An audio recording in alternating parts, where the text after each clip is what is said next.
Welcome to In the Boardroom. I'm David Zeidel, and today we're in conversation with Stan Katz. Stan, just give me a little bit of background about yourself. I got into radio because of my love of music. I was born at a very place called Mahikeng. Right. Mahikeng, you might know, was established for people who are fed up with excitement. One goes to die. And I found escape in radio. There was no television in those days. And music, groups like the Shadows and then the Beatles. And I wanted to be a musician. I wanted to be a guitar player. I do play guitar, but I didn't think that I was talented enough to make a living from it. It's a sad state of affairs that musicians basically battle to make a living. No matter how good they are, to find paying work is almost impossible. What made you think that you wanted to get into working in radio? What was it specifically? Because it was my escape. I'm sure a lot of people of my generation listened to radio under the pillow at night when everybody was asleep. They would escape into this world of theater of the mind, because I've always found radio to be more compelling than television because it engages the mind. It talks to the image forming part of the brain, the imagination. And so it was theater of the mind that made me fall in love with radio.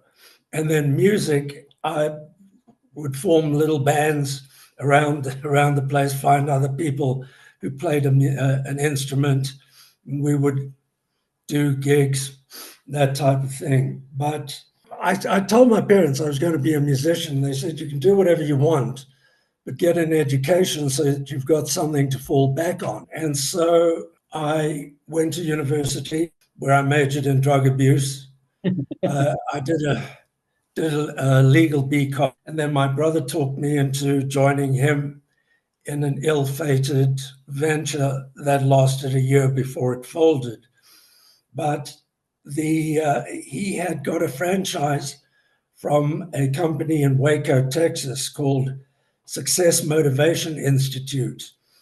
And we were selling cassette tapes with sales training and motivation. Motivation tapes were by people such as Napoleon Hill, Think and Grow Rich, which had a profound impact on my life. Napoleon Hill thesis was that thoughts are things. Everything starts with a thought, and that you wouldn't have the desire if you didn't also have the ability. In other words, there's nothing capricious in nature. The two went together. So after the business with my brother failed, I was 22 years old, and I didn't know what I wanted to do with myself. I was driving my car one night listening to a station called Swazi Radio. I just fell in love with the music they were playing and the disc jockeys, who were really cool. They were unlike anything one had heard before on South African radio, which was all SABC. To myself, that's what I want to do. I want to be close to the music. And one of the ways of doing that would be to be on radio, where I could play music and talk rubbish. I'm very good at both. So I managed to get a job interview with the management of Swazi Radio. Now, Swazi Radio studio was in Johannesburg. The transmitter was in Swaziland. It was a real pirate radio operation because you couldn't get a license in South Africa. They were licensed. The Kirschers owned it.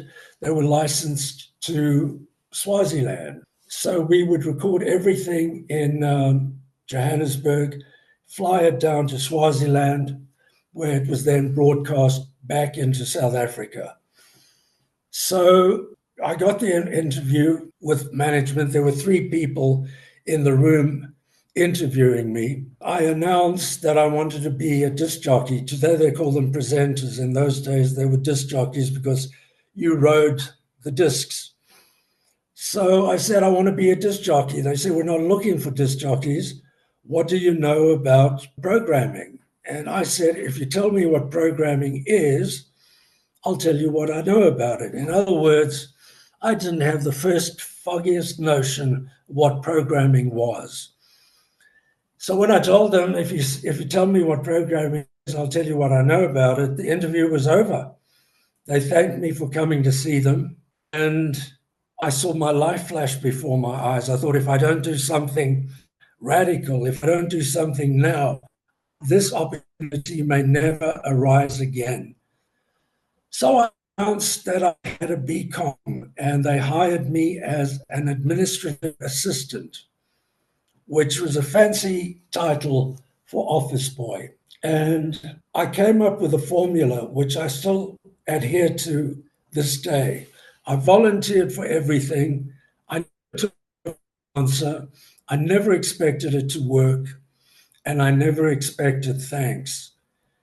And because I was an administrative assistant, I had my own set of keys. So I would go and practice in the studio, which was not being used at night. I would practice and tapes over and over and over, and I kept submitting my audition tapes every time there was a vacancy, and someone else would get it. If I can just stop you there. So the 4 things you said was on those things: always volunteer, number 1. Number 2, don't take no for an answer. Number 3, don't expect it to work. And number 4, don't expect thanks. Do you think this is a philosophy for the music business, or do you think this is a philosophy for business or a way of being in general? It's a way of being in general, and it's certainly a philosophy for business, irrespective of what field one is in. You could apply it to the other motto I have was, if it ain't fun, it ain't happening. So there has to be an element of fun. If you're going to devote yourself to something, there's got to be an element of fun to it. So John Burks was then brought on board as the program manager. Now, Burks was a hero of mine. He was a radio god. When I was in high school and then at university, I used to listen to him every night. I don't know if you remember him. He had Hayes Corner and stuff like that, which is just absolute genius. So when he was brought on board as the program manager, I requested a transfer to the programming department, which was granted. Burks made me music manager for 2 reasons. One, my love of music and my knowledge of music. And so the 2 of us would get together on a afternoon and choose the playlist for the following week. He knew that I wanted to be on air. He was an amazing man and a great friend, and I miss him terribly to this day. What I did was I compiled a pop service. There were no current magazines. I would get my hands on pop magazines and compile pop news and jockeys to read. And I handed it to John one day and he said, read it. And again, you know that signal, if I don't take this opportunity now, who, when, and if it will ever come again. So I read it. Terrible. I was so nervous you could hear my knees knocking. So I couldn't say no. If I would have said no, as I say, I don't know when that opportunity would have come up again. And then I started reading it on all the shows. A mid-morning show became available, and Burks gave it to me. And so I then had my own show, and a dream was coming true. But as I said, I volunteered for everything. If anything needed doing, I put my hand up, and I got to know more about that radio station than anybody else on the station. I got to know more about radio than most people because everybody was so focused on their narrow little area of discipline. I was informed on the whole operation. So I'm music manager and I've got my own show. And then out of the blue, they hire a music manager from Australia, a highly experienced guy, a guy called Groover Wayne. They hire him as the music manager. My first inclination was, I'm going to teach them a lesson and resign. Mm. And then another lesson I learned was ego is not your amigo. Ego is not your friend. I thought, and I was then made assistant music manager. I go from music manager to assistant music manager. My ego says resign. My better judgment said, if you accept the position, not only will you know everything you know about radio, but you will know everything this guy knows about radio. And he was more experienced than both Burks and me. But he was the most dislikable, I don't know if the words unlikable or unlikable person you can imagine. He had a blowtorch personality.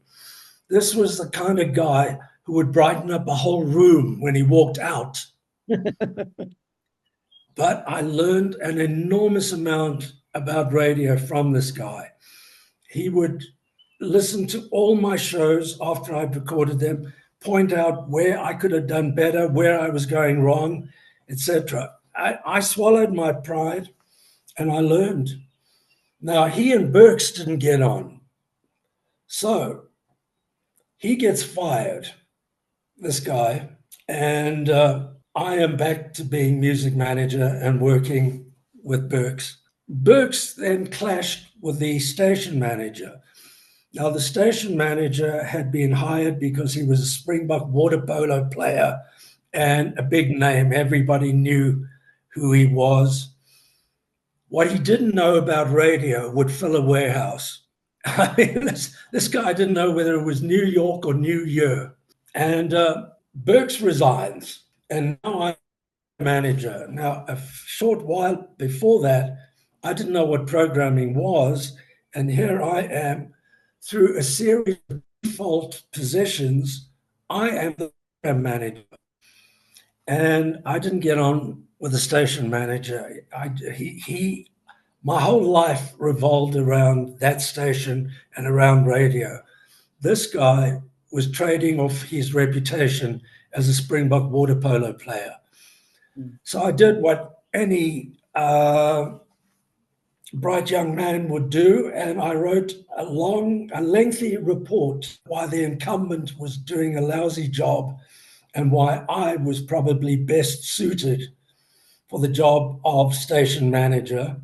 And I handed it to the owners, the Kirschers, who promptly handed it over to him. And I thought they'd get the report, and within minutes, I'd be in the position and he'd be fired. Another lesson there. Firstly, I've never been a political animal in corporate politics or anything. That I did what I thought was the right thing. So he calls me into his office, I'm busy on air doing my show, calls me into his office and he says, I hear you're not having work on the radio station. I said, that's right. And I plan to resign. I could see the axe coming. So he said, where at the end of the month? He said, well, I don't see a need to delay it. You can leave now. And I was fired. In those days, you could fire someone in a minute. You didn't need a paper trail and the CCMA and all of that. You wanted to fire someone, you fired them. And I was devastated. But I didn't know what to do. I thought, do I finish law school and finish my LLB, do an MBA? Instead, I decided to do a rock concert at Ellis Park. I learned more from that rock concert than I would have run any MBA. And I had met a guy in the United States on one of my frequent trips there. The station paid for me to go to America at every opportunity to learn the best in the world.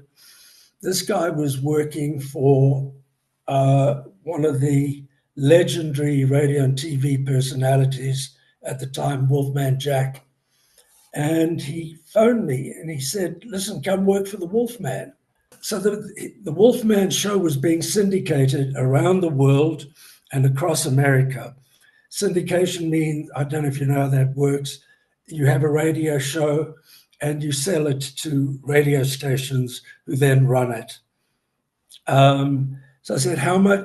I said, if I'm coming across, let me see if I can place it in South Africa before I come. I said, how much are you selling it for? They said, we're getting top prices $150 a week. So I arranged to meet with the guys from Capital Radio, which had just started. I played them the audition tape and they flipped out. They thought this was the best thing they'd ever heard. And this was of mobile discos. I don't know if you were around in those days. Every second guy ran a mobile disco. And I said, how much is it? I said, it's $150. They say, that's for nothing. That's cheaper than a mobile disco. And I could see that I was leaving a lot of money on the table. So I said, that's per hour. No, it was per week. I said, that's per hour. And it's a 3-hour show. And suddenly they stopped. I said, wow, that's $450 a week. I said, I'll tell you what, take it for $350 and I'll square it away when I get to Los Angeles. And now I was on a roll. So I said, and it's up front for a year. So I arrived for my job interview in Los Angeles with a check for $8,000, which in those days was still a lot of money. In those days, it was. So I think I got the job. Damn straight, I got the job. I was working without a green card. I'd applied for the green card, and because there were issues waiting for my status to change, my immigration lawyer said, go back to South Africa. The question doesn't arise, have you been working? Because if they ask, have you been working, and you say no, and you're caught out on a lie, you jeopardize your chances of getting citizenship. So if you go back to South Africa, it doesn't arise. So I got back to South Africa to wait for the status change, the green card to come through. And 702 was just getting started. 702 was the successor to Swazi Radio. It was the same owners, except instead of coming from Swaziland, it was now coming from Bophuthatswana. The guy who'd fired me from Swazi Radio was now running 702. I thought if it wasn't for bad luck, I wouldn't have any luck at all. So they gave me a job on a Sunday night at 10 o'clock, just because they knew they had to give me a job because of my experience and my knowledge, but they weren't going to give me a primetime slot. So they stuck me on the graveyard shift, and the show did very well. And then I landed up getting a show on in the afternoon, doing afternoon drive. Stan Katz Good Time, Lowdown Rock and Radio show. And so Stan, I remember you used to have that slogan. Just remind me of the slogan again. Oh, love you madly. Love you madly. That's it. Love you madly. Bye. Love you madly. Bye. When did that come up? That slogan? Probably around that. What it was doing, I used the same sign off. Then Burks was doing morning drive. I was doing afternoon drive. He decided to go on a sabbatical. He was frequently taking sabbaticals because he would burn out. and I was stuck in the morning drive show, which I called the Morning Zoo. That did really well. Do you remember the show at all? Yes. Do you know how long ago it was? Sure. I wouldn't know. 30 years ago? 37. Wow. Wow. And people still remember it. It's quite incredible. I'm always amazed when people remember me because it was so long ago. And then he gets fired. The guy who'd fired me on Swazi Radio now gets fired from 702 because he tried to take over. I mean, how stupid can you get? You don't take over from the owners, but that's what he tries to. They fired him, and then they approached me to become the sales and marketing director. Again, based on my experience locally and predominantly my experience from America. I was learning from the best in the business. One of the first things I learned, and I tell this to anybody who is on air, do your preparation. An hour of prep for every hour you're on air is the minimum. And the show took off. I was then, this was 1985, I was sales and marketing director, and I was doing the afternoon drive show. 1987, I get made managing director of 702. I just want to take you back before you go there. When you say do your prep, what does that entail? What is preparing Like for? if first of all, you choose the songs you're going to play. If there's something you can talk about the song, that's part of your prep. Or if you're using humor, work out your one-liners, do all the stuff that you are going to be broadcasting on air. Your best ad libs take 3 weeks to rehearse. So that's the beauty of radio. They can't see you reading from your prep notes. So 1987, I get made managing director of the station and host of the Morning Zoo. This was the equivalent to being the school principal and the class clown, because what I was doing on air was I was clowning. I was a clown. I was using humor, but I was also in charge of the station. So that's why I say I was the school principal and the class clown. By 1988, I decided it was impossible to do both. I was permanently tired. When people would ask me, what's it like? Because I was there from 6 in the morning and I wasn't going to bed at 9 o'clock at night. I was going to bed at midnight or later because I was having a good time. I even had a limo built so that I could take my dates out and I wouldn't have to worry about driving. So when people said, what's it like doing the morning show? I said, it gives you one more good reason for dying in your sleep because you're just permanently tired. I said, I can either be Stan the man or Stan the manager. And I was really enjoying the business side of radio. I decided to give up my on-air duty and to become full-time in management. 702 went through one of the most important changes this country's ever seen. 702 was, when it started, a music station. We played the top 40 most popular songs of the day. And we were competing with Radio 5. Radio 5 belonged to the SABC. We were beating them hands down. They were national, we were local. But we had more listeners locally than they had nationally. And then Springbok closed down, part of the SABC, and then FM network was handed over to Radio 5, which became 5FM. And we realized we could not compete with them on a music format with an AM signal. AM is medium wave. So we decided we needed to be competitive within the entire arena, just Radio 5. or 5FM. We said, well, what can't the SABC do and what won't they do? The SABC at the time was the propaganda mouthpiece of the apartheid government. They couldn't tell the truth. They were managing the truth. So we said, all we've got to do is tell the truth. And we said the way to do that is to become a talk station. This became the subject of case studies at business schools around the world where we changed the brand. We changed with changing the name. We changed the content without changing the name. Today, they still call it 702, but it was 702 at the time because that was where our frequency was, 702 kilohertz. We didn't have the biggest audience, but we had the best quality. Our slogan became, don't count the people you reach, reach the people who count.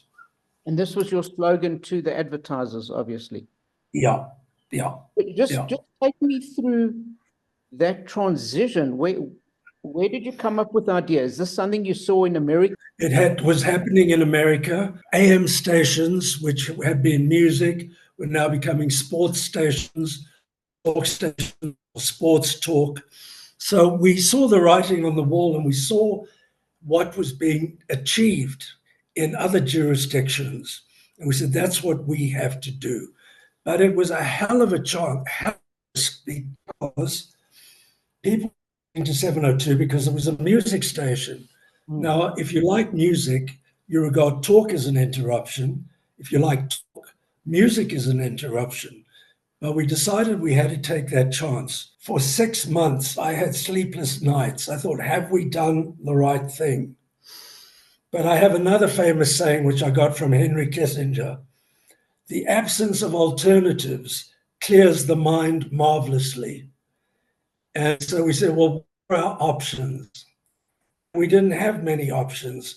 We had to become a talk station so that an FM frequency would not be able to compete with us. 702 was pumping money. We were having an enormous amount of fun. First of all, it was obvious. This was 98, 89. It was clear to us that apartheid was unsustainable. And so we climbed all over it. We had billboards all over town saying, prevent truth decay. In other words, you couldn't believe anything that the SABC was telling you. We had signs saying mental floss. We had Chris Gibbons, who was our newsman. Chris Gibbons reads between the lies. Very clever. And and going back to what I was saying, that if it ain't fun, it ain't happening. But I was a hard taskmaster. When I look back at my behavior in those days, I would say, if you want a friend, get a dog. It's not effort, it's results that count. I cringe of this because effort, when it's focused, most certainly does count. And I was getting notes from the staff saying, are we having fun yet? Well, I was having fun. Where we had a profound change on the entire industry was we went out and we said, we are in the business of delivering prospects to advertisers. In other words, we would find out which prospects advertisers wanted to reach. We would then create the programming that would attract them. We would then package them and sell them to advertisers. Today, that's regarded as obvious. You're in the business of delivering prospects to advertisers. That slogan you said about don't count the people, what was that slogan? Don't count the people you reach, reach the people who count. In other words, it's the quality of the audience rather than the quantity, which was important. And we had to do that because we didn't have the biggest audience, but we had the lucrative audience. So we had the highest power ratio in the industry. Power ratio is audience to revenue. We had the highest cost per thousand in terms of audience. I'm speaking jargon now. But these were key ratios that you used to see Yes. how you were performing. Yes, exactly. And did you have it on some form of dashboard? Did you know what those numbers were all the time, or did you just check on it once a month? No, it was we did research constantly. We were constantly researching, and then the industry did their own research as well. So we showed up. You can't be talking to your own book. Nobody's going to believe that. Industry research showed that what our own research was telling us was true. Then come the mid-90s, and the SABC decided to sell off their regional stations, Highveld Stereo, KFM, Port Natal, etc. Now 702, with its powerful cash flows and highly rated paper, we launched Prime Media Limited because of the highly rated paper and the strong cash flows. And we bought Highveld Stereo from the SABC. We paid 320 million Rand for it, which was 190 million Rand more than the next bidder. Wow. But we were determined to get it. We justified it on the grounds that we were paying a strategic premium. It was the best deal we ever did. It's the best deal in radio that this country ever saw, because we also got a 10-year tax break related to the brand. We could write it off for 10 years. So it was from that Prime Media Limited started buying anything that smacked of media. The big mistake was buying Ster-Kinekor, which was not media, it's retail. And it almost sunk the company. I was one of the founders of Prime Media Limited and CEO of Prime Media Broadcasting, the biggest revenue earner in the group. We were generating 40 to 50% of the profits every year. So huge EBITDA. Then we started Cape Talk, which was the Cape version of 702, which is still going, still doing very well. That's still on AM, funnily enough. We bought KFM. So you bought KFM. Did you buy KFC? Were you ever thinking of buying KFC? I wouldn't have been surprised. Willie Kirsch was buying anything that moved.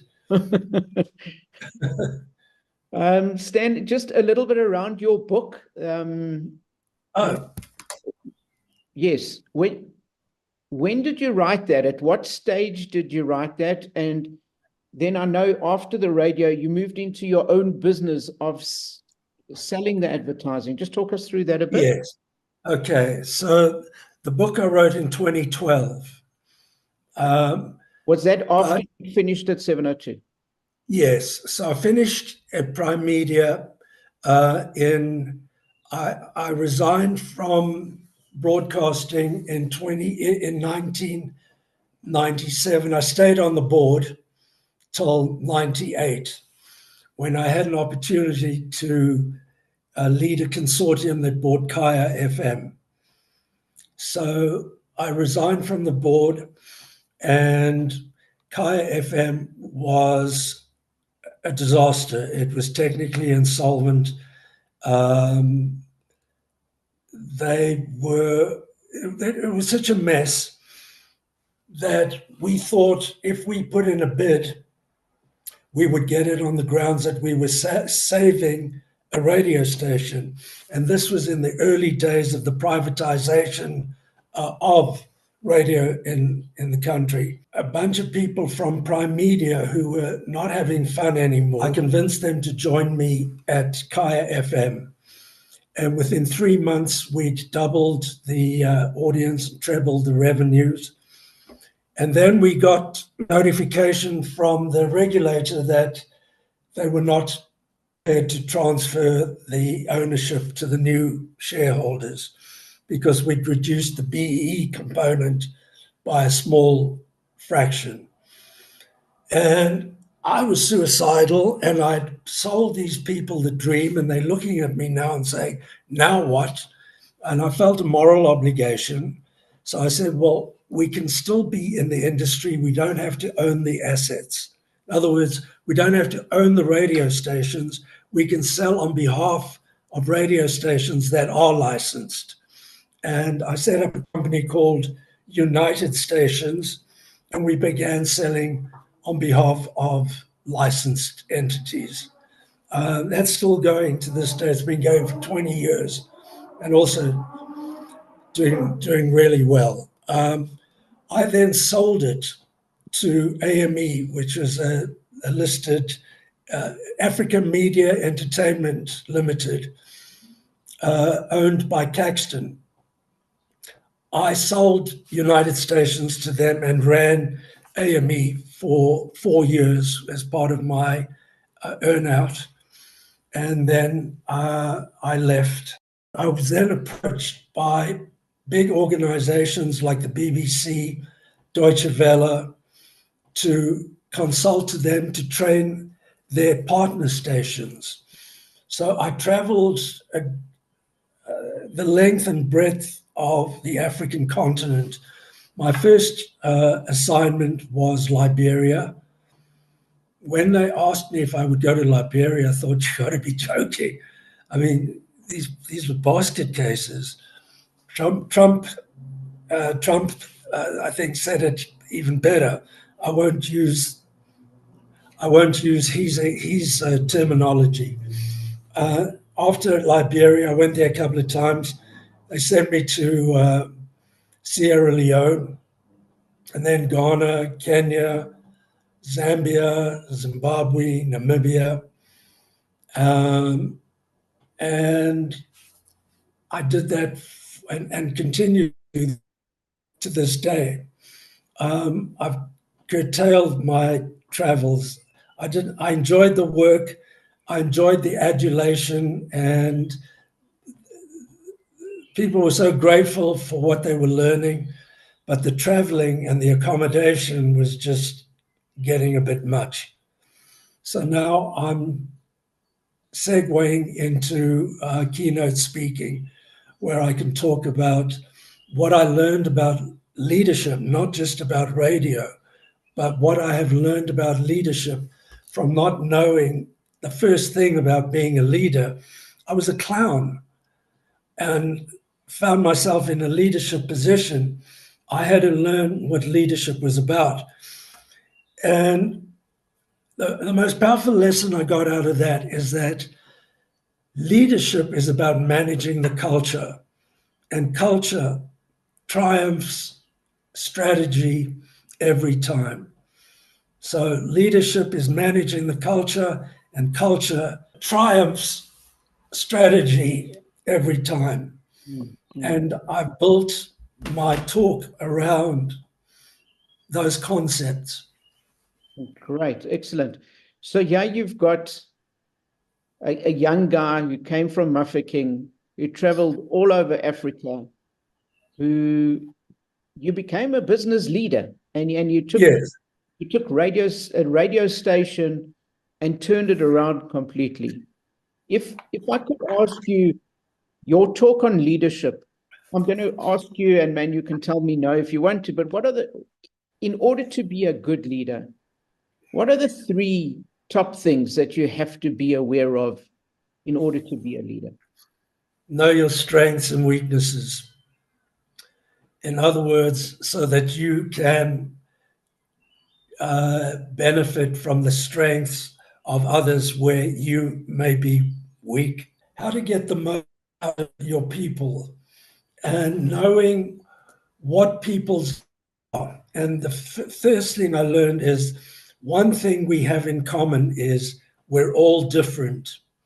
It's how do we take advantage of other people's strengths where we may be weak. For example, what I don't like doing, I hate admin. I'd rather remove my ear with a cheese grater than engage in admin. Van Gogh the painter, he also hated admin. I see he also did some. I removed his ear with a cheese grater. But what I had was, I had the vision and I had the knowledge. And I had people with big brooms walking behind me to clear up the mess that I was making. I was very fortunate to have in Rena Broomberg a superb chief operating officer. So, I think leadership is the vision and hope thing, and knowing your strengths and weaknesses. It's easier to go from excellent to first class than to go from mediocre to competent. And self-development is more important than just about any developmental approach one takes in business. I don't know if you haven't got grandkids yet, have you? No, my kids don't want kids. But kids don't want kids, okay. But Stan, No, my son is actually about to become a stepfather. oh, okay. So I'll be a step grandpa.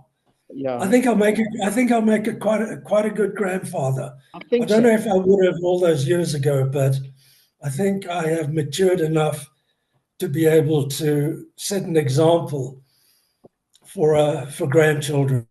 If, as a grandfather, you are now writing to your grandson or future grandson in that he'll read the letter in 20 years' time, what's the most important thing that you'll put on that? Know what you want from life, and believe that you can get it, and go after it with all your might.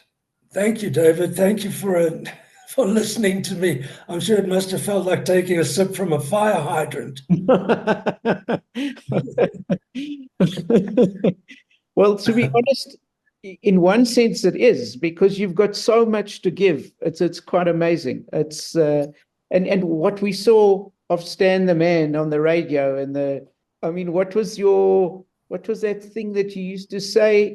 The good time low down rock and roll radio show. Yeah, that's very good. When we used to listen to you and hear you say those things, you were just a guy on the radio.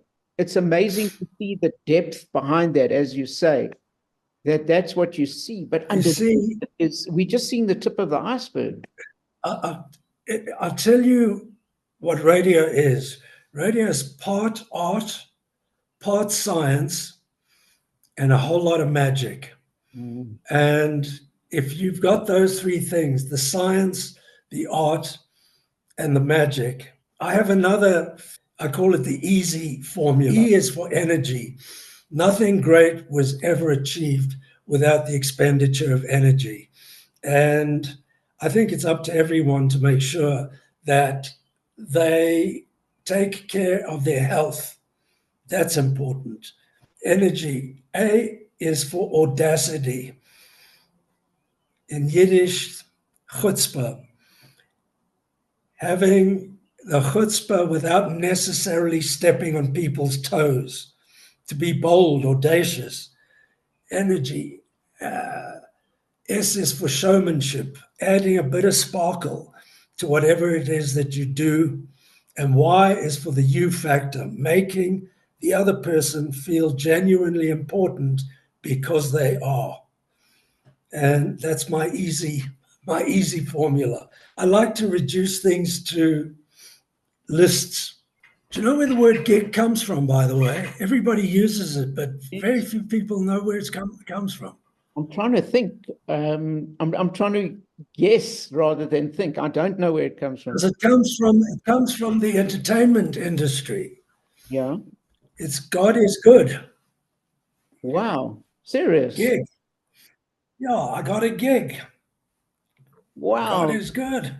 That's interesting. How's that? That's amazing. It's like nobody knows. Everyone I ask, nobody knows what it stands for. Wow. You know, you talk about gig. It's like that thing where they say break a leg when you're going to be in a concert. And that, I'm sure you know where that comes from. When you in a play, you're part of the cast. Yes. And so when you break a leg, you get put into a cast. And that's why they Cast. break a leg. In other words, get into the cast. Okay. Yeah. It's interesting. And I really want to end off as we did in the talk in front of people by saying to the person who created it, love you madly. Bye. Thank you, David. Thank you.